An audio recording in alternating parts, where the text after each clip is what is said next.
Senhoras e senhores deputados, senhores jornalistas, senhores funcionários, vamos iniciar os nossos trabalhos e começamos com uma audição do Dr. Sérgio Monteiro. Bom dia, Dr. Sérgio, Dr. Carlos Lopes, que o acompanha também, que é uma audição que é uma consequência de um requerimento do PCP aprovado na Comissão sobre a privatização da ANA Aeroportos. Temos o nosso modelo, a nossa grelha, já elucidei o nosso convidado, o Dr. Sérgio, que irá fazer uma intervenção inicial de 6 minutos e depois iniciamos a fase de perguntas e respostas com o requerente, que é o Partido Comunista Português, e vamos cumprir essa grelha e os nossos trabalhos a bem do esclarecimento sobre a matéria em questão. Então, Dr. Sérgio, vamos começar? Se fizer o favor. Muito obrigado, Sr. Presidente. Cumprimento a si e às senhoras e senhores deputados. E queria começar esta minha intervenção inicial agradecendo ao Grupo Parlamentar do Partido Comunista a oportunidade que me dá de falar de um processo, tendo já mais de 12 anos face à sua data de início, ganhou atualidade recentemente, no início deste ano, face a um relatório do Tribunal de Contas do final de 2023. E não há nenhuma ironia neste meu agradecimento, ele é genuíno, porque durante 12 anos muito foi dito sobre o processo, sobre o contrato de concessão que foi assinado concomitantemente, mas muito pouco, confesso, corresponde de facto à realidade. O processo foi, desde o seu lançamento, elogiado por várias entidades. Em primeiro lugar, foi elogiado pelo mercado. Um país que estava debaixo de assistência financeira após a governação de José Sócrates, consegue atrair para a privatização dos aeroportos mais de 50 interessados. De entre estes estão os maiores investidores do mundo, que podiam olhar e investir o seu dinheiro em qualquer lugar do mundo. E decidiram olhar para Portugal e analisar um processo que decorreu num ano em que as taxas de juros no mercado secundário, por conta desse resgate em que nos deixou o governo de José Sócrates, dizia eu, as taxas de juros no mercado secundário para a dívida há 10 anos chegaram a atingir 16,4%. E note-se, nenhum dos participantes no processo fez qualquer queixa sobre as condições do mesmo, o que comprova o profissionalismo com que foi conduzido. Perceberam que Portugal era governado por gente mesmo bem diferente daquela que tinha levado o país à bancarrota. Em segundo lugar, foi elogiado pela Comissão Europeia, que o classificou como um processo aberto, transparente, concorrencial e não discriminatório, não contendo condições que reduzam a concorrência, o encaixe financeiro da operação ou que contenham elementos de auxílio de Estado. Em terceiro lugar, foi até elogiado pelo staff do Tribunal de Contas, que trabalhou no relato de auditoria concluída em 2015 e enviado para contraditório, e eu fui um dos que recebeu esse relato de auditoria para contraditório em 2016. Vejamos o que dizia o staff que compunha a equipa de auditoria do Tribunal de Contas em 2015. Ponto 1. Considerando o valor do encaixe realizado por negociação particular conjugada com a OPV reservada a trabalhadores, constata-se que a opção tomada se revelou adequada à luz dos interesses dos contribuintes, uma vez que o mesmo foi superior ao valor da avaliação. E este método de venda possibilitou a negociação de um projeto estratégico, criando potenciais mais-valias para a ANA. Ponto 30 do relato. Mas, no ponto 34 desse mesmo relato, dizia que o valor bruto da venda, 3.080 milhões de euros, superou o determinado em sede de avaliação prévia, pelo que foi alcançado o objetivo de maximização do encaixe financeiro. E que aquele valor correspondia a um múltiplo de EBITDA de quase 16 vezes, o que permitiu um assinalável encaixe financeiro relevante. É uma dupla positiva, é um assinalável encaixe financeiro e um encaixe financeiro relevante. Era assim que o staff do Tribunal de Contas, em 2015, olhava para o processo. Existem muitos outros elogios nesse documento, à regulação económica desenhada e, permito-me eu agora acrescentar, já não é o Tribunal de Contas, os resultados que temos em relação ao aumento do número de passageiros em todos os aeroportos, repito, todos os aeroportos, comprova a adequação do modelo de regulação aos objetivos do país. Mais turistas, mais receita, mais emprego, mais desenvolvimento económico e maior crescimento do PIB. Mas salientei os 2 pontos iniciais do encaixe financeiro para sublinhar que esse mesmo foi maximizado e que o staff do Tribunal também achava o mesmo em 2015, tendo o Estado realizado uma operação importantíssima sob vários pontos de vista. O valor do negócio de 3.080 milhões de euros, avaliado com referência a 30 de junho de 2012, corresponde, como eu dizia, a um múltiplo de EBITDA de quase 16 vezes, o que a tornou numa operação de referência mundial nesse ano, e que, do meu ponto de vista, mudou a forma como a comunidade de investidores percepcionava o risco de Portugal, que naquela altura era olhado com desconfiança, verificando se havia ou não condições para o manter na zona euro. Esta operação, do meu ponto de vista, contribuiu de forma determinante para a saída limpa conseguida em 2014 pelo Governo, de que muito me orgulho ter pertencido. O encaixe financeiro líquido da operação para o Estado português, de cerca de 2.400 milhões de euros, também contribuiu de forma significativa para a sustentabilidade das contas públicas, no momento em que o acesso ao mercado estava vedado. E estes 2.400 milhões de euros significaram uma poupança acumulada nestes 11 anos, em termos de juros da dívida pública, de cerca de 800 milhões de euros, considerando um custo médio de dívida de 3% ao ano. A privatização e o seu modelo regulatório maximizaram o encaixe financeiro para o Estado, promoveram a coesão territorial, aumentaram a competitividade dos nossos aeroportos e tornaram a ANA uma empresa de referência mundial. Desapareceram as greves, muitos dos seus trabalhadores estão hoje a trabalhar noutros aeroportos do mundo, valorizando-se a si e levando o conhecimento adquirido em Portugal para outras geografias. Muitos desses trabalhadores da ANA são hoje acionistas da Vinci e, pasme-se, até sabem quem tem direito a dividendos a partir de uma certa data e qual o valor de uma empresa após pagar dividendos. Até isto eles conseguiram perceber. Ou seja, até para a literacia financeira, que tanto parece fazer falta ao nosso país, esta privatização contribuiu. Termino, senhoras e senhores deputados, reafirmando que tenho um imenso orgulho neste processo, no contrato de concessão e nas suas disposições, em ter contribuído com o meu papel para retirar Portugal da assistência financeira que nos haviam colocado e em vir à Assembleia da República tantas vezes quantas forem consideradas úteis para debater estes temas. Muito obrigado, Sr. Presidente. Muito obrigado, Dr. Sérgio. Fez um resumo do processo, mas julgo que o PCP tem questões a colocar. Sr. Presidente, eu ia pedir que... Antes disso... fazer uma interpelação à mesa, antes de começar a ver se está... As perguntas. Tempo. Não quer gastar tempo. Faz a interpelação, Sr. faz favor, só para chamar a atenção para... creio que o caráter ilógico deste modelo de audições deveria ser repensado. Se não, reparemos, o PCP requereu esta audição e antes de que o requerente possa fazer qualquer questão, pelo menos dizer ao nosso convidado o que é que vem, ele dispõe de 6 minutos e agora o requerente só dispõe de 3 e o convidado dispõe de mais 3, ou seja, dispõe do triplo do tempo para responder a perguntas que nem sequer foram feitas. E, portanto, eu creio que isto não é lógico, não é desigual e, portanto, creio que deveríamos repensar isto em futura reunião da Comissão ou de mesa de coordenadores, como se entender, porque creio que uma das regras de ouro do debate parlamentar é a igualdade de armas e aqui, claramente, isso não existe. Neste caso é o PCP que se sente prejudicado, mas qualquer partido está nas mesmas condições porque todos propomos audições e eu creio que as audições deviam recorrer com equidade e este modelo, de facto, não o garante. Esta é a intervenção à mesa. Deverá ser dos deputados mais credenciados para fazer essa avaliação, com a experiência que tem neste Parlamento, sem dúvida.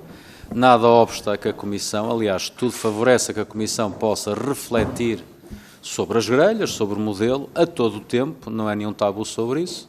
Fizemos-lo quando aprovamos as grelhas, podemos fazê-lo novamente e colocar tudo em questão.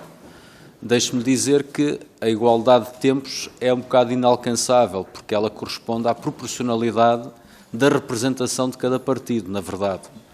E, portanto, nunca o Sr. Deputado, nesta legislatura, pelo menos, terá tempos em igualdade com outros grupos parlamentares que têm uma proporcionalidade maior. De qualquer das maneiras, podemos pensar em alterar o modelo. Também o nosso convidado, o Dr. Sérgio Monteiro, ou outros convidados que sucederão dentro desta grelha, também terão sempre mais tempo de intervenção, porque sendo eles os nossos convidados e os questionados, serão questionados por todos os grupos aqui presentes e responderão a todos os grupos, o que corresponderá a mais tempo e mais vezes de intervenção. Mas sim, Sr. Deputado, a sugestão está acolhida da minha parte. Se todos concordarem, convocarei uma reunião de coordenadores, depois de convidar todos os grupos a fazerem uma avaliação das grelhas para que essa reunião possa ser produtiva. Sr. Deputado, se quiser então, dentro da grelha que temos em funcionamento, eu compreendo o seu ponto de vista, são 3 minutos, julgo que também todos compreenderão, já tinha pensado nisso, que tenho alguma tolerância sobre os 3 minutos para colocar as questões, uma tolerância civilizada.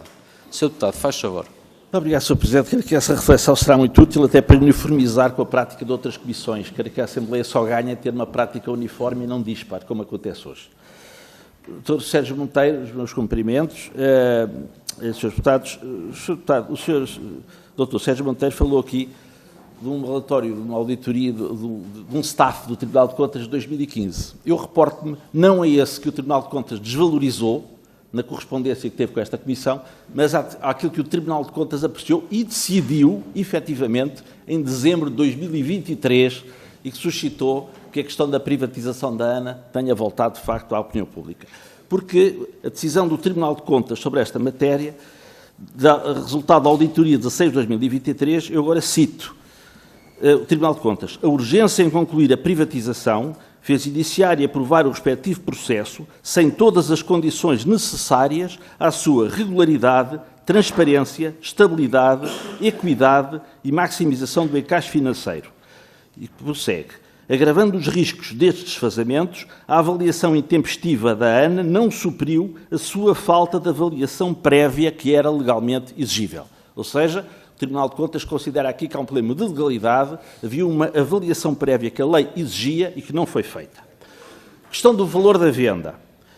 Ora bem, quando a ANA foi vendida à Vinci, detinha já a concessão da rede aeroportuária nacional por 50 anos. Ou seja, o que foi concedido à Vinci foi uma situação de monopólio da concessão da rede aeroportuária nacional.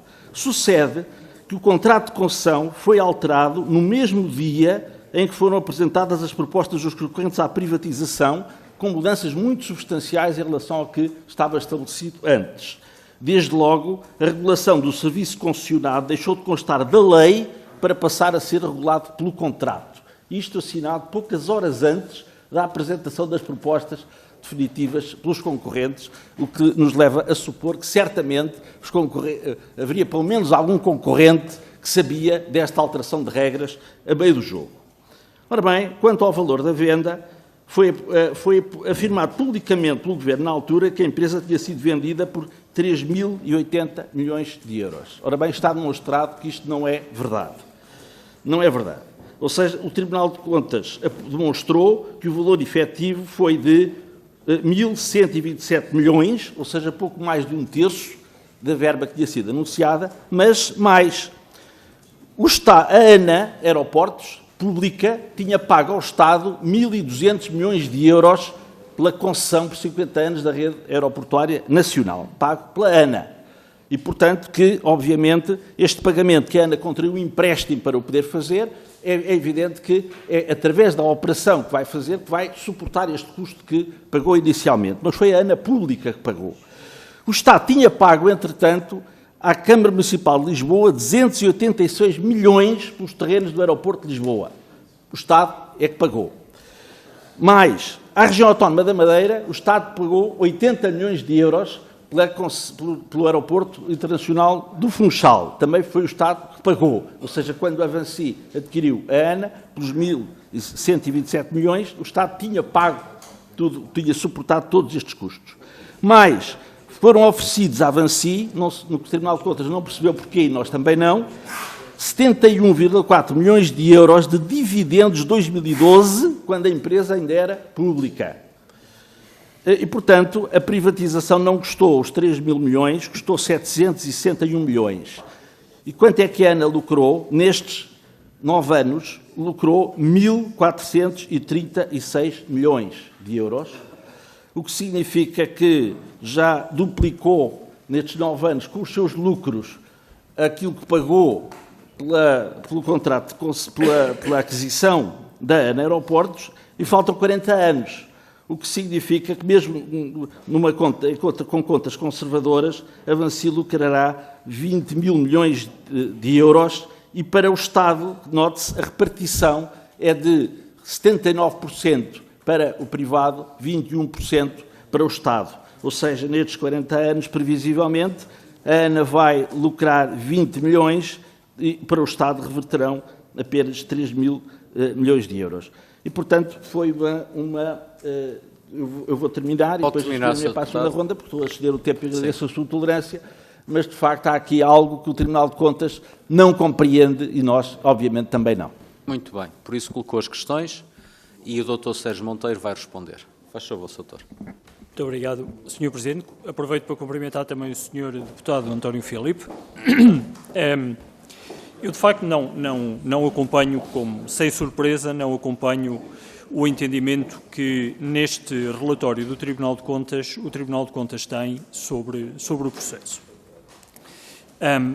Falo primeiro do primeiro aspecto que referiu, falou da urgência e dos erros formais que existiriam, nomeadamente a não existência de uma avaliação prévia.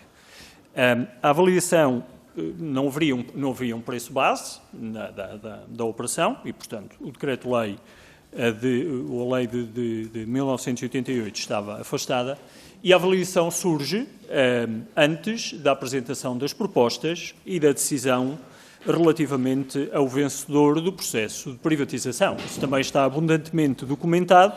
São, aliás, 2 as avaliações que existem, do Banco BIG e da Caixa de Crédito Agrícola Mútuo, e, portanto, que suportam a par pública na decisão.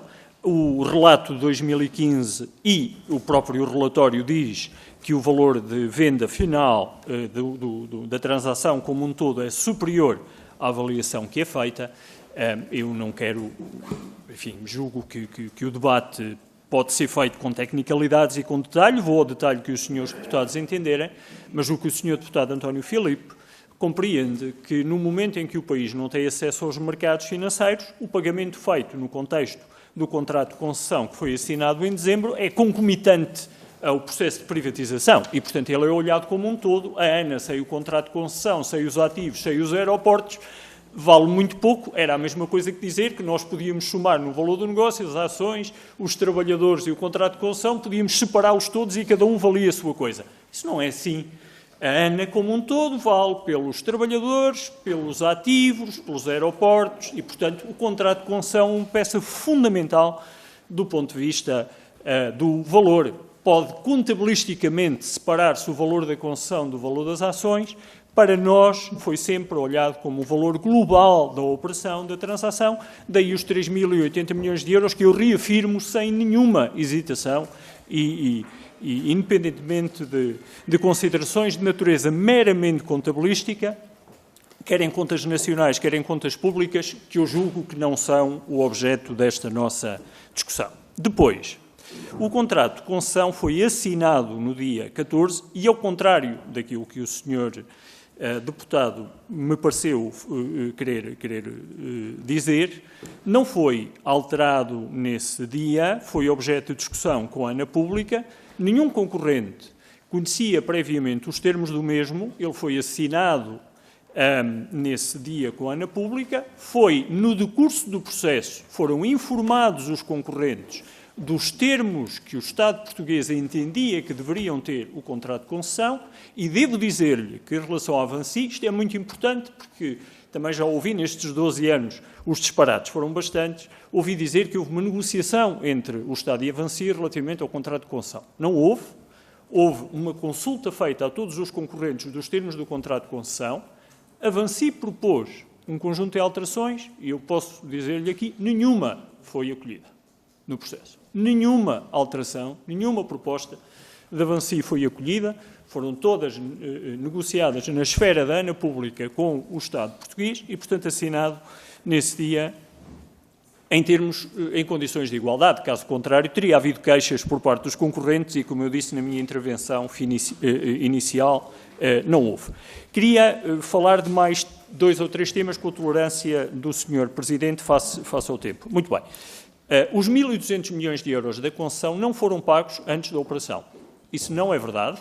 Os 800 milhões de euros iniciais estavam previstos, foram pagos entre a assinatura do contrato e a sua conclusão. Portanto, já havia um compromisso de venda por parte do Estado português e os 400 milhões de euros finais foram pagos no fecho da operação. Portanto, não havia nenhum pagamento de 1.200 milhões de euros antes do processo de privatização.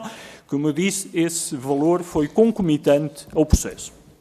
Sobre os terrenos de Lisboa e da Madeira, a natureza dos 2 pagamentos por parte do Estado é diferente e em contas públicas eles não alteram nada.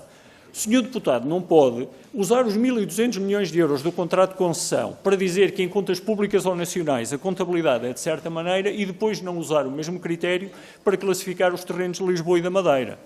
A indemnização paga à Câmara é um acordo por conta de uma disputa judicial com mais de 20 anos, enquanto que na Madeira é a compra de uma participação que a região autónoma tinha relativamente a uma participada da ANA, que depois foi vendida por um valor superior, ou seja, o Estado pagou, mas depois recebeu no contexto da venda, porque vendeu 100%. Muito bem. Só queria, Sr. Presidente, se me permite falar dos 71,4 milhões de euros. Porque ainda vai ter mais tempo. Eu sei, Sr. Presidente, mas se me der 30 segundos... primeiro, não há 71,4 milhões de euros de dividendos. São 30 milhões de dividendos e 41,4 milhões de euros de juros de um empréstimo que a ANA contraiu a pedido da parte pública, no contexto da privatização, para pagar os 800 milhões de euros porque não tinha recursos financeiros. E depois podemos explicar como é que é a questão dos dividendos, mas só queria deixar claro este ponto. O Sr. Deputado disse 71,4 milhões de euros de dividendos oferecidos. Não é verdade, não há oferta de coisa nenhuma, mas já agora são 30 milhões de euros de dividendos e 41,4 milhões de euros de juros de um financiamento. Bem. Vamos voltar a esse tema seguramente. Dr. Sérgio. Tem a palavra o Sr. Deputado Pedro Coimbra, do Grupo Parlamentar do Partido Socialista. 6 minutos. Sr. Deputado, faz favor. Muito obrigado, Sr. Presidente, senhoras e senhores deputados. Dr. Sérgio Monteiro, uma vez mais bem-vindo a esta Comissão Parlamentar. É recorrente tê-lo cá, é com gosto que o recebemos. Como já lhe disse, quase sempre, ou sempre mesmo, por trapalhadas do seu Governo e das suas funções enquanto governante. Estou absolutamente convencido que o vamos continuar a receber e a ouvir, o que é sempre um gosto. Dr. Sérgio Monteiro, aquilo que o senhor aqui tentou fazer nas suas 2 intervenções foi verdadeiramente um exercício falhado. Porque aquilo que o senhor quis trazer a esta Comissão é que esteve a ler citações de um suposto relatório do Tribunal de Contas que não existe. Eu vou-lhe ler o que é que o Tribunal de Contas diz sobre esse suposto relatório de 2015 e vou citar. Como já referiu o Tribunal de Contas, não existem 2 auditorias, apenas uma. E acrescentam, o relato dos auditores de 2015 não é da autoria do Tribunal, que sobre a mesma não se pronunciou. Trata-se de uma peça intercalar em construção, não constituindo, pois, um relatório de auditoria do Tribunal. Fim de citação. Portanto, Dr. Sérgio Monteiro, tudo aquilo que nos disse até agora foi um exercício falhado. Vamos então ao que diz o verdadeiro relatório do Tribunal de Contas, que foi conhecido publicamente no início deste ano. Primeira citação do Tribunal de Contas, Dr. Sérgio Monteiro. A privatização da ANA não salvaguardou o interesse público por incumprimento dos seus objetivos. Fim de citação. Outra citação do Tribunal de Contas. O Estado decidiu a venda integral da ANA em contexto adverso, com urgência, em situação de necessidade, enquanto a maioria dos países da União Europeia manteve participações no capital social das entidades gestoras de aeroportos. Outra citação do Tribunal de Contas, Dr. Sérgio Monteiro.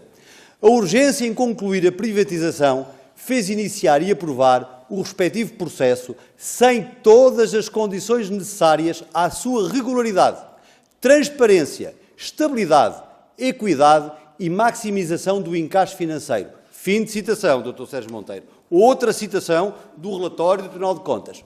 O Estado concedeu à Vinci os dividendos de 2012, ao contrário daquilo que o senhor acabou de dizer, quando a gestão ainda era pública, e suportou o custo financeiro da IANA para cumprir o compromisso assumido no contrato de concessão, tendo o preço da privatização sido 71,4 milhões de euros inferior ao oferecido e aceite. Outra citação do Tribunal de Contas, Sr. Dr. Sérgio Monteiro. O Estado privilegiou o potencial encaixe financeiro com a venda da IANA, no curto prazo, em detrimento de equilíbrios na partilha de rendimentos com a concessão de serviço público aeroportuário no longo prazo. Outra citação do relatório de contas, Dr. Sérgio Monteiro. A privatização da IANA comportou a concessão de um monopólio fechado por 50 anos num setor estratégico para a economia do país, com desperdício da oportunidade de introduzir os benefícios da concorrência. Outra citação do relatório do Tribunal de Contas, Dr. Sérgio Monteiro. As desconformidades e inconsistências detectadas são graves e revelam risco de falta de fidedignidade processual que foi determinante para a escolha, repare bem, para a escolha do comprador. Dr. Sérgio Monteiro, é isto que diz o relatório do Tribunal de Contas. Não é aquilo que o senhor esteve aqui a dizer nas duas intervenções anteriores. E, portanto, como digo, foi um verdadeiro exercício falhado da sua parte. Dr. Sérgio Monteiro, as receitas da ANA em 2023 atingiram 1,1 mil milhões de euros. Desde a sua privatização, atingiram quase 7 mil milhões de euros. Dr. Sérgio Monteiro, aquilo que o senhor fez foi privatizar uma empresa estratégica na totalidade do seu capital social, sem, como diz o Tribunal de Contas, salvaguardar o interesse nacional. E, portanto, esta sim é mais uma atrapalhada. Uma entre muitas. Eu não sei qual é a maior, mas esta é grande e é grave. Queria-lhe fazer algumas perguntas. Primeira pergunta. Porquê privatizar 100% do capital social da IANA em condições económicas globais adversas, quando o memorando de entendimento assinado referia apenas a necessidade de um desinvestimento parcial e não total, como o senhor fez? Segunda pergunta. Porquê privatizar 100% do capital social da ANA quando o valor previsto em privatizações no memorando foi largamente ultrapassado? Terceira pergunta. Porquê privatizar 100% do capital social da ANA quando em 2010 os 306 aeroportos da União Europeia, repare, 306, dos 306, 237, ou seja, 77%, eram geridos por entidades públicas, 43, ou seja, 14%, por entidades mistas, públicas e privadas, e apenas 26, ou seja, uma minoria de 9%, por entidades privadas. Quarta pergunta. Porquê entregar à IANA a concessão por 50 anos de um monopólio de 10 aeroportos nacionais e que, como é óbvio, como sabemos, lá iremos, terá um impacto muito importante na construção do novo aeroporto de Lisboa? Quinta e última pergunta. Dos países da União Europeia, Dr. Sérgio Monteiro, só no Chipre, repare bem, só no Chipre, todos os aeroportos eram geridos por entidades privadas. A pergunta que lhe faço é porque é que o Dr. Sérgio Monteiro entende que o Chipre é um bom exemplo para a gestão aeroportuária em monopólio. Muito obrigado, Sr. Presidente. Muito obrigado, Sr. Deputado. Cumpridor. O Dr. Sérgio Monteiro está em condições de responder e o tempo é igual, é de 6 minutos para a resposta. Faz favor, Sr. Doutor.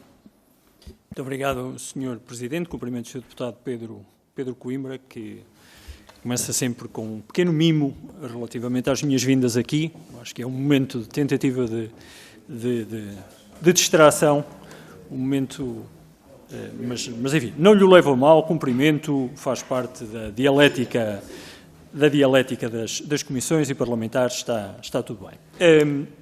Bom, eu tive o cuidado de não me referir nunca ao documento de 2015 como um relatório, disse sempre que era um relato, E tive o cuidado de sublinhar que não era do Tribunal de Contas, mas a opinião do staff do Tribunal de Contas. Dir-me-á, o Tribunal de Contas é só um e só toma uma decisão. Eu tive a ocasião de ouvir também, embora não em direto, a vinda cá do Tribunal de Contas e, portanto, quero respeitar e devo dizer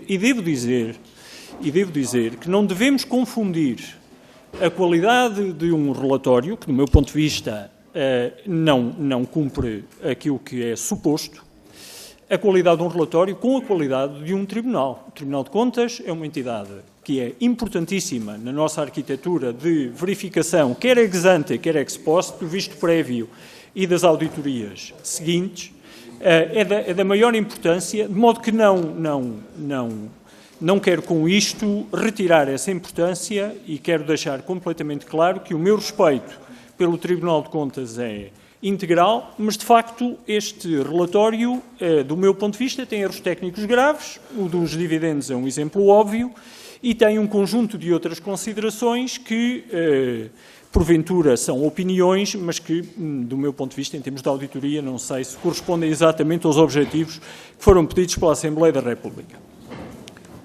Maximização do encaixe financeiro, eu já falei sobre ela.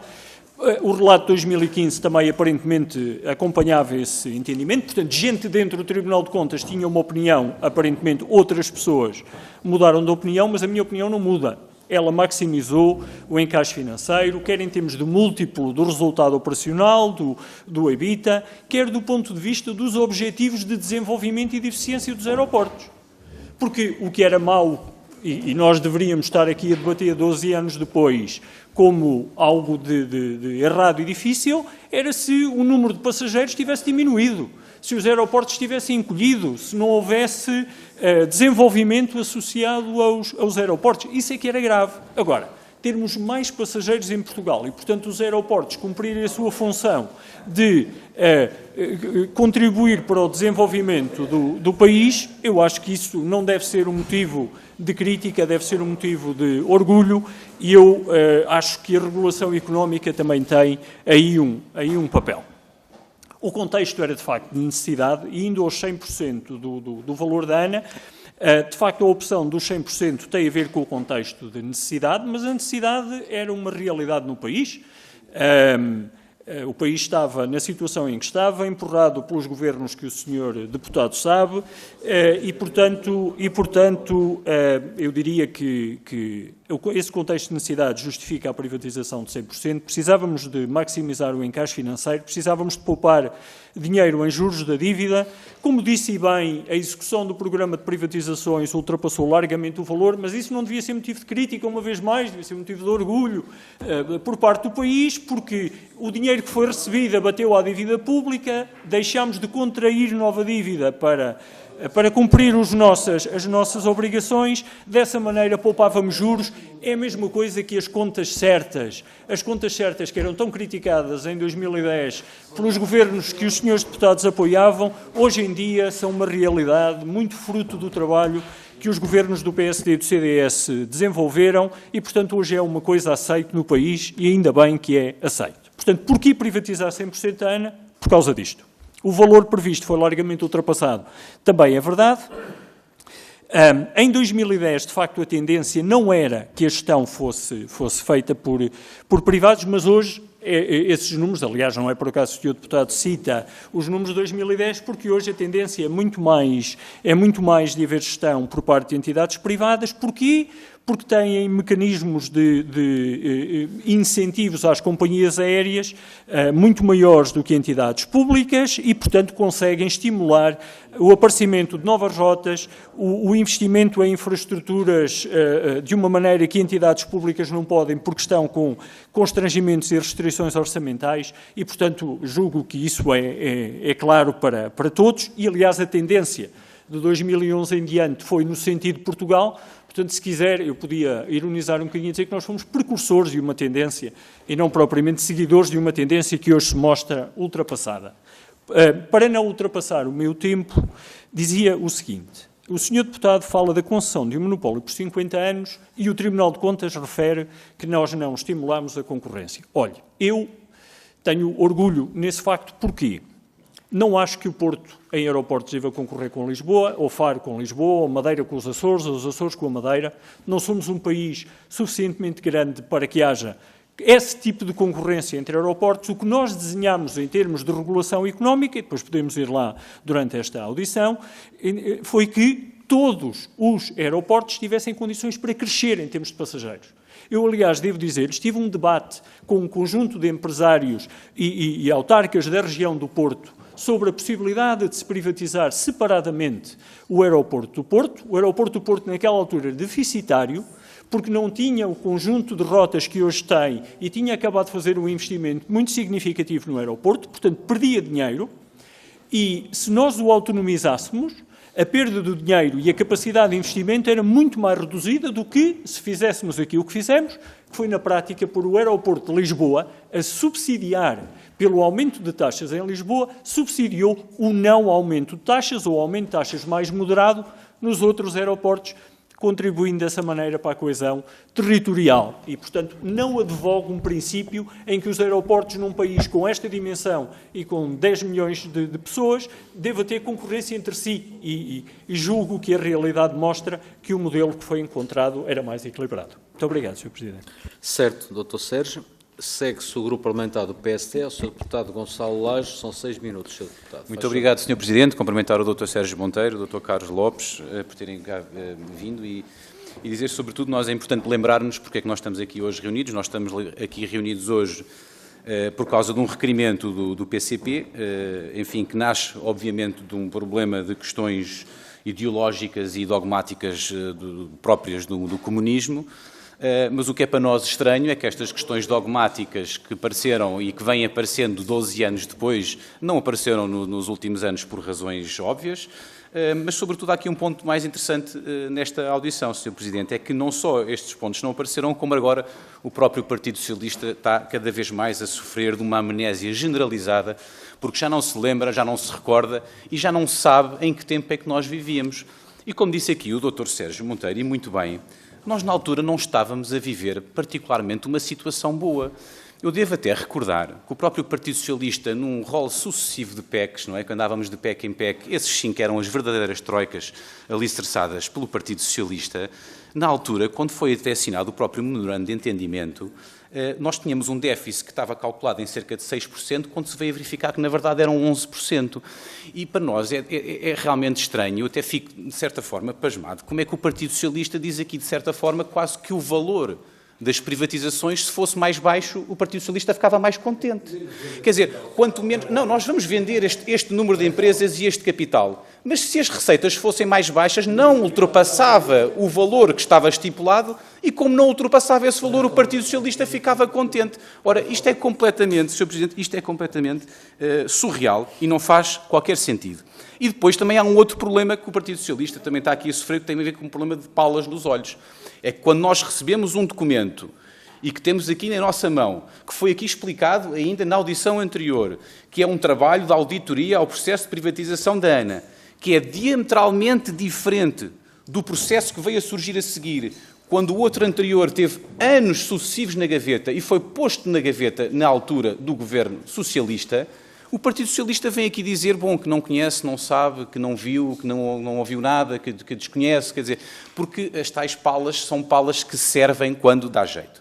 E, portanto, partindo ao que realmente nos interessa, porque já passaram 12 anos deste processo e, na verdade, é importante que nós possamos, de uma vez por todas, ver todas as questões esclarecidas, e aqui é que deve focar exatamente o nosso trabalho, eu perguntava ao Dr. Sérgio Monteiro, efetivamente, na questão que já explicou aqui dos dividendos, é porque, para nós, não é difícil entender isto, mas parece que ainda há, senhoras e senhores deputados, com dificuldade a entender que quando se define e se estipula um preço de venda de uma empresa e se essa empresa depois realizou um conjunto de operações que são prejudiciais ao próprio valor que foi oferecido pela empresa, tem que haver, obviamente, esse acerto. Mas depois fazemos uma pergunta que é uma pergunta estranhíssima. É porquê é que a empresa foi distribuir dividendos? Porque precisava, o Estado precisava do dinheiro, Sr. Presidente. Porquê é que a empresa se endividou para pagar à par pública? Porque o Estado precisava, porque nós precisávamos, porque não tínhamos dinheiro para conseguir cumprir com as nossas obrigações. E, portanto, a partir do momento em que a empresa faz estes movimentos, O que me parece que eu estou aqui a ouvir na Comissão é a empresa que comprou devia chegar lá e dizer não senhora, vocês agora retiraram um conjunto de valor da empresa, mas nós vamos assumir isto tudo porque nós gostamos imenso de vocês e então vamos fazer aqui um ato de misericórdia, quase de Santa Casa de misericórdia para vos dar de volta o dinheiro, o que é um completo disparate e não faz qualquer sentido. E, portanto, perguntava ao Dr. Sérgio Monteiro como é que se processou a questão do pagamento dos dividendos e porque é que a empresa se endividou. Já explicou um bocado esta parte, mas eu pedia que pudesse ser um bocadinho mais explícito. E depois há um outro problema, é que nós estamos aqui a falar de um processo de privatização, mas não falamos em nenhuma vez de como é que ficou o segundo classificado, de como é que ficou o terceiro classificado, quase como se houvesse aqui alguma dúvida, alguma suspeita. O Partido Comunista tem uma suspeita sobre o processo, porque acha que o processo não maximizou o valor, porque acha que o valor foi pouco. Mas, ora, Sr. Dr. Sérgio Monteiro, qual é que foi, na verdade, o valor oferecido pelo segundo classificado? Qual foi o valor oferecido pelo terceiro classificado? Qual foi os valores que foram apresentados pelos vários interessados? É que me parece a mim, hoje em dia, se alguém pudesse explicar ou informar a Vinci na altura que o segundo classificado ficava a mais de 600 milhões de euros de diferença, Sr. Presidente, há uma coisa que eu tenho a certeza. Alguém na Vinci teria que ser despedido, ou na verdade ficava com o anátema de ter oferecido um valor completamente despropositado pela empresa. Alguém tinha que assumir estas responsabilidades. E, portanto, também ficava bem aqui, ao Sr. Deputado também do Partido Comunista, dizer, mas como é que é possível que haja uma diferença de 600 milhões, uma diferença tão grande? Mas está tudo louco, não é? Isto foi bom ou foi mau, Sr. Deputado? Isto foi bom ou foi mau? Eu perguntava também ao Sr. Dr. Sérgio Monteiro o que é que acha deste processo. Porque se há uma diferença tão grande para o segundo classificado, para nosso ver, o nosso olhar é positivo. Quer dizer que o valor foi largamente ultrapassado, pelo menos na média, do que foram as outras ofertas. E depois há um outro ponto, que eu creio que este também é muito importante, ficar aqui bem explícito, porque me parece a mim, do que eu ouvi também da intervenção do Partido Socialista, o Partido Socialista prefere ou preferia que existisse uma concorrência entre Lisboa e Porto, preferia que houvesse uma concorrência entre o Porto e o Algarve, ou entre o Porto e a Madeira, no sentido de dizer qual é o aeroporto que consegue atrair mais pessoas, qual é o aeroporto que consegue atrair mais voos. Vamos criar aqui um problema nacional de criar diferenças entre regiões pelo simples facto de poderem ter equipamentos e infraestruturas aeroportuárias. Ou, se calhar, vamos entrar numa situação de não existir uma coesão territorial e uma estratégia integrada de desenvolvimento do setor. O que é verdade é que esta estratégia integrada de desenvolvimento do setor, e por isso eu pedia ao Sr. Dr. Sérgio Monteiro que nos pudesse dar aqui os números todos, de dizer como é que tem sido o crescimento dos vários aeroportos segundo à luz do que estava previsto na altura do contrato de concessão.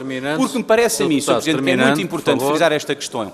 Esta estratégia integrada que ajudou ao desenvolvimento e à coesão territorial nos pareceu a nós bastante interessada, porque para nós um negócio destes, seja público ou seja privado, tem obviamente que estar a servir o país e ao interesse do país e é isto que está a ser feito. Muito obrigado. Terminou, Sr. Deputado, muito bem. Dr. Sérgio Monteiro, para responder, faz favor. São 6 minutos também. Srs. Deputados, senhores deputados, vamos ouvir. Srs. Deputados têm ocasião para esclarecer isso entre vocês mesmos. Os senhores deputados podem sempre esclarecer isso diretamente noutra ocasião. Entretanto, o que nós estamos mesmo interessados é ouvir a resposta do Dr. Sérgio Monteiro. E, portanto, é isso que vamos fazer, ou melhor, é isso que vai fazer o Dr. Sérgio. Faz favor. Muito obrigado, Sr. Presidente. Cumprimento o Sr. Deputado Gonçalo Lage. Começo pelo tema dos dividendos, para explicar como é que a operação foi estruturada, como são todas as operações desta natureza estruturada, e desta maneira procurar dar luz àquilo que poderia ser facilmente explicado. Olhe, Sr. Deputado, se o Tribunal de Contas tivesse feito o mesmo em 2023, que o Tribunal de Contas fez em 2015, era dar oportunidade aos intervenientes do processo de exercer o contraditório. E eu ouvi o que o Tribunal de Contas disse, que por não haver proposta de sanções financeiras, então não deram contraditório. Ora, eu já fui convidado a exercer o contraditório em várias das operações e das decisões que ajudei a tomar enquanto membro do Governo e nunca foi proposto em nenhuma delas qualquer sanção financeira a nenhum dos intervenientes no processo. E é dada a oportunidade. Olha, por exemplo, em 2015 também não havia proposta de sanções financeiras e foi dada a oportunidade. Bom, voltamos ao tema dos dividendos. Para que os concorrentes estivessem todos em condições de igualdade, foi estabelecida uma data em que foi dada a informação financeira, 30 de junho de 2012. E foi com base nas contas de 30 de junho de 2012 que os candidatos fizeram a sua avaliação e apresentaram a sua proposta. Todos os eventos subsequentes a 2012, pagamentos feitos ao ainda detentor das ações, endividamento feito pela empresa a mando do ainda dono das ações, teriam, obviamente, de ser descontados ao valor. É assim nesta operação, mas é assim em milhares de operações no mundo inteiro.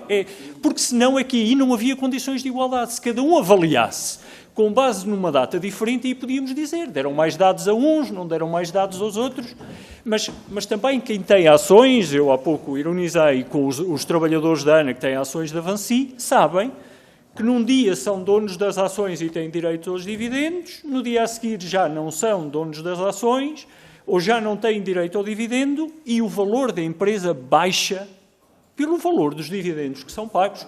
Toda a gente que tem ações pelo mundo inteiro sabe que é assim. Uma empresa paga dividendos, vale menos por causa disso. O Estado não deixou de receber os 30 milhões de euros.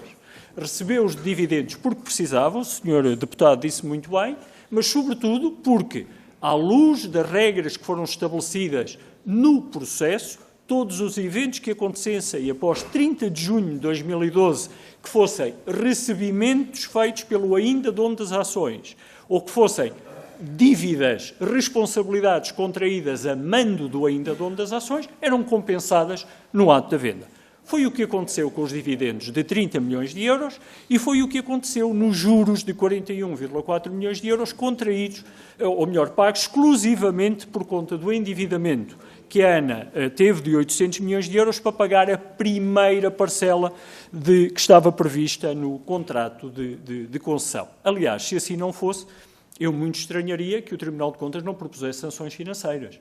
Se a questão dos 30 milhões de dividendos e dos 41,4 milhões de euros de juros não estivessem já previstos com regras claras, obviamente que alguém tinha feito um disparate qualquer e haveria necessidade de sanções financeiras. Não tendo havido, e bem, do meu ponto de vista, muito bem, os dividendos seguiram um normativo que segue em todos os sítios do mundo, em todas as transações, e os valores da dívida exatamente o mesmo. Portanto, a primeira questão julgo que fica respondida desta forma. Sobre as propostas de venda.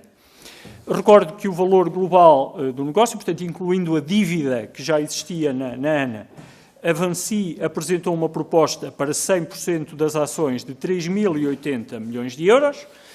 O segundo classificado, a Fraport, apresentou uma proposta de 2.442 milhões de euros, portanto, mais de 600 milhões de euros de diferença relativamente ao segundo classificado. O terceiro classificado, que foi o consórcio da Zurique, apresentou um valor de 2.000 milhões de euros, portanto, 1.080 milhões de euros abaixo do valor da Vansi, e o contrato de um consórcio chamado EAMA apresentou uma proposta de 1.867 milhões de euros, portanto, quase 2.000 milhões de euros abaixo do valor que foi, 1.200 milhões de euros abaixo do valor que foi apresentado pela Vansi. Isto mostrou, primeiro, a competitividade do processo, a regularidade do mesmo, todos trabalharam com a mesma informação, seguiram os mesmos princípios, ninguém achou que qualquer regra que levasse à escolha da Vansi fosse discriminatória. Como eu disse no início, a própria Comissão Europeia considerou que o processo foi aberto, transparente, concorrencial e não discriminatório. Portanto, julgo que desse ponto de vista também é um processo que nos orgulha. Sobre o tema da concorrência, eu acompanho completamente. Não acho que os aeroportos, dentro de um país com esta dimensão, com esta dinâmica económica, devam concorrer entre si. E, aliás, isso fica comprovado porque o crescimento de passageiros em Lisboa, e Lisboa é claramente um polo atrativo por si, o número de passageiros em Lisboa cresce, e cresce na mesma percentagem no Porto, cresce substancialmente na mesma percentagem em termos de ordem de grandeza, cresce da mesma forma em Faro, cresce um bocadinho mais nos Açores e cresce mais ou menos da mesma forma na Madeira. Ou seja, um modelo de regulação económica desenhado que fez com que Lisboa fosse um motor e, por via do aumento das taxas em Lisboa, levava a que o aumento fosse menor noutros sítios ou que até houvesse diminuição das taxas cobradas pela ANA, promovesse esse crescimento harmonioso que promoveu a coesão territorial. E a discussão sobre as taxas cingia-se apenas a Lisboa, nunca houve discussão sobre as taxas no Porto e nas outras zonas do país, mas era propositado, havia uma subsidiação cruzada prevista ou pensada no modelo de regulação económica com este objetivo de promover a coesão territorial. Muito obrigado, Sr. Presidente.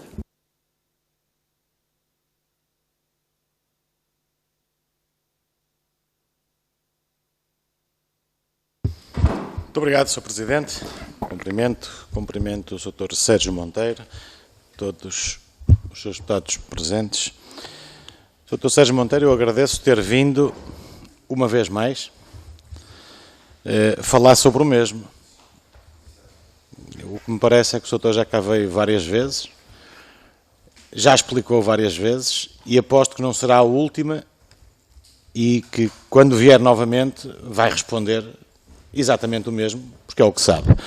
Mas a esquerda já nos habituou, como se diz na minha terra, a sujar e depois a atirar pedras para o lado oposto.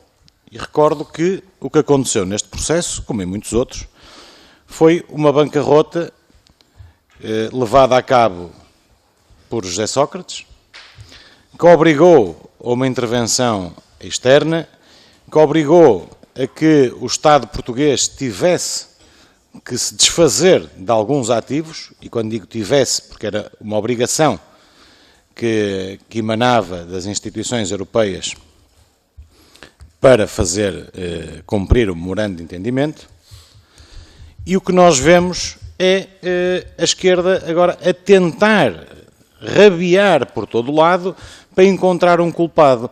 Ora bem, eu não vi, sinceramente, a esquerda, e quando digo a esquerda digo PS e PCP, tão indignados na semana passada na audição aos senhores juízes do Tribunal de Contas. Indignados ficamos nós.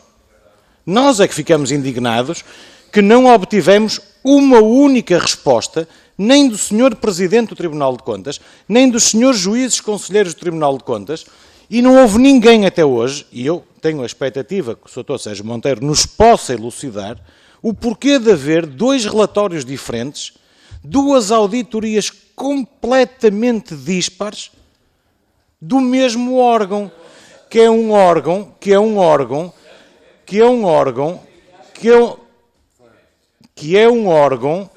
que nos deve o máximo respeito, que é o Tribunal de Contas. Portanto, o que eu pergunto ao Dr. Sérgio Monteiro é se nos consegue ajudar a desfazer este novelo que se passou no Tribunal de Contas. Porquê dois relatórios diferentes? Porquê duas conclusões diametralmente opostas no que diz respeito à auditoria? E o porquê de, num desses relatórios, dizer, e passo a citar, o Tribunal de Contas elogia a concessão dos aeroportos portugueses aos franceses da Vinci, concretizada em 2013 por Pedro Passos Coelho, por um valor superior a 3 mil milhões de euros. E continua a citação. A opção tomada revelou-se adequada à luz dos interesses dos contribuintes e o balanço global da operação foi positivo, pois cumpriu o seu objetivo principal, a redução da dívida pública, maximizando o valor da venda. Fim de citação. Isto foram os senhores doutores, juízes, conselheiros do Tribunal de Contas, que, à data, elaboraram este parecer e concluíram desta forma.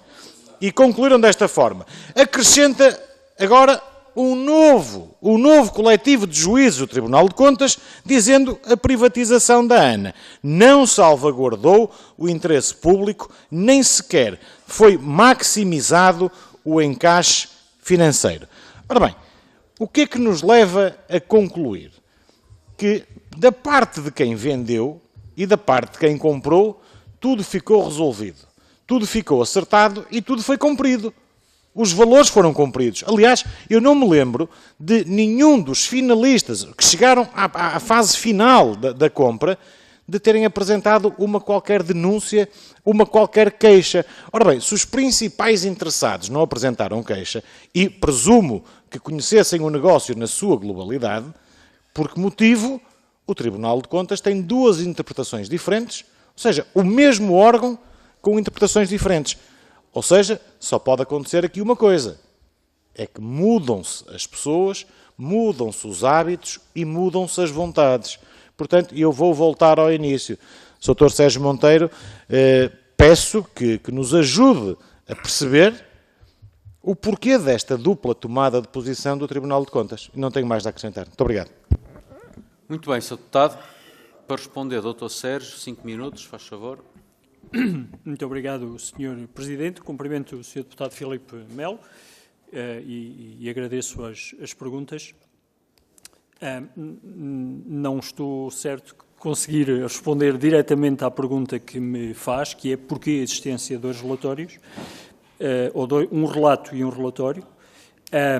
Eu estranho, de facto, que o conteúdo seja diametralmente oposto. Estranho que as conclusões sejam tão diferentes. Estranho que num deles tenha sido dada a oportunidade aos intervenientes de exercerem o direito do contraditório e no outro não. Aliás, julgo que parte dos erros factuais do ponto de vista técnico que estão neste relatório a propósito dos dividendos e dos juros da dívida, esse é um erro técnico factual, as outras questões já são de outro domínio, mas esse é um erro técnico factual relativamente às regras do próprio processo e aos documentos, ao contrato de compra e venda e às cartas de processo que certamente a par pública fez chegar. Eu também estranho. Permito-me apenas dizer que essa contradição, de facto, não ficou sanada, do meu ponto de vista, acompanho esse entendimento, não ficou sanada na auditoria, na audição anterior. Eu ouvi, percebi que os senhores deputados vão enviar perguntas adicionais, ainda bem, é bom para todos que possamos compreender, porque o Sr. Presidente do Tribunal de Contas, nesse aspecto, teve uma abordagem muito construtiva, que eu aproveito para louvar, que é dizer, talvez nós tenhamos cometido erros, nós estamos permanentemente a aprender e evoluir, e, portanto, deste processo certamente sairão auditorias melhores do que esta, porque ela manifestamente tem, do meu ponto de vista, erros técnicos, só falo dos técnicos, graves relativamente às regras do próprio processo. Vou-lhe dar um exemplo. O Tribunal de Contas, para dizer que não foi salvaguardado o interesse nacional, o encaixe financeiro, eu julgo que já ficou claro, o encaixe financeiro foi altamente maximizado, é assumido por todas as entidades, pelo próprio relato de 2015, é claro como água, não valerá a pena bater muito mais. Mas há um aspecto que o relatório refere, o Sr. Deputado tocou de leve, que é a salvaguarda do interesse nacional por via da não existência do regime de salvaguarda dos ativos estratégicos. É uma coisa que diz, bem, privatizaram a ANA e os ativos estratégicos, o diploma legal ainda não estava em vigor. É objetivamente verdade, mas também devo recordar que o diploma não se lhe aplica. Porque a ANA, porquê? Porque o detentor das ações é um comprador do espaço da União Europeia, onde já existem regras relativamente à salvaguarda dos interesses e, portanto, o diploma dos ativos estratégicos é um diploma que se aplica quando os compradores estão fora do espaço e está em causa a segurança do abastecimento e uma série de outras condições. E o Estado, no contrato de concessão, pode sempre resgatar a concessão se estiver em causa algum desses aspectos. Portanto, o diploma da salvaguarda dos ativos estratégicos não tem nenhuma relevância para efeitos da privatização da ANA. Portanto, é uma observação que é factualmente correta, não estava o diploma aprovado, esqueceram-se, admito eu, que tenha sido um esquecimento, um lapso, referir que também não se lhe aplicava por estas razões. Um comprador é do espaço da União Europeia e, por outro lado, existem mecanismos no contrato, nomeadamente o resgate, o sequestro, o que seja, que em determinadas condições pode ser exercido. E dizia mais que, relativamente ao processo e à forma como as coisas se passaram, a Par Pública responde, a propósito das inconsistências que existiam na informação, responde dizendo: vocês, Tribunal de Contas, têm toda a informação desde 2013. Porque, como é obrigatório, e aliás, o Conselho de Ministros, a resolução do Conselho de Ministros que decide o vencedor da privatização, manda a Par Pública remeter todos os elementos ao Tribunal de Contas em nome da transparência. A Par Pública diz: nós remetemos os elementos todos em 2013, foram usados no relato de auditoria de 2015, não sei o que é que pode ter acontecido, mas enfim, também desse ponto de vista julgo que a questão ficou clarificada pela resposta da própria Par Pública. E depois temos o resultado prático da privatização.